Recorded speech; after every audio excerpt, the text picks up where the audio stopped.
I'm FitzPatrick McCarthy, and I fight for freedom because freedom is the foundation of everything. And so when we have freedom, if we are people who are relatively free, it is our moral responsibility to do the work of freeing those who are not.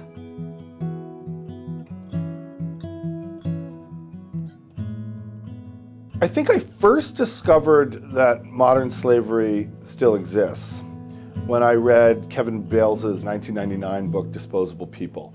And it was an earth-shattering book for me because I had spent the decade preceding the publication of that book in undergraduate years and in my graduate career studying the history of slavery and abolitionism in the 18th and 19th centuries, principally in the United States.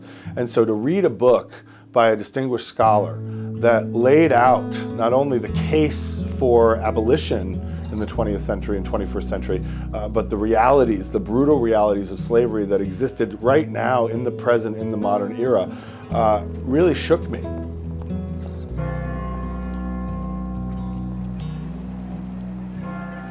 Shortly thereafter, Free the Slaves was founded as an organization, and it was an organization that I was deeply drawn to because it reminded me so much of the anti-slavery societies and the institutions that existed in the 19th century that I'd been writing about and teaching and researching.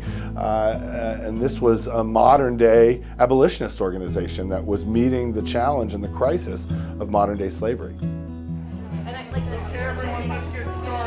When I talk to my students, I always teach with the intention to motivate, to inspire in some way, not to just educate and illuminate. Because I just wanted to teach and I wanted to be an archive. Every history book has an index, and the index is the list of all the things that were important enough in the book. And I always say to my students, where will you be in the index of the history books 100 years from now?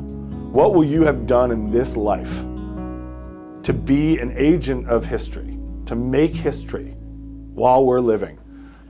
And I want my students to see in themselves agency to change the things that are wrong in the world right now. When Free the Slaves was founded in 2000, the daunting task of abolishing slavery globally in the 21st century seemed like something that would be impossible in our lifetimes.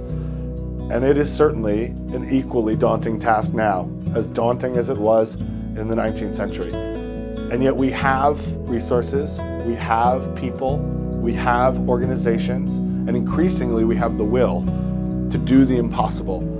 And I believe, and I will fight for as long as I'm here, the end goal to eradicate slavery in our lifetime, to finish the work of 19th century abolitionism, so that no one in the future will ever have to fight this historic fight again.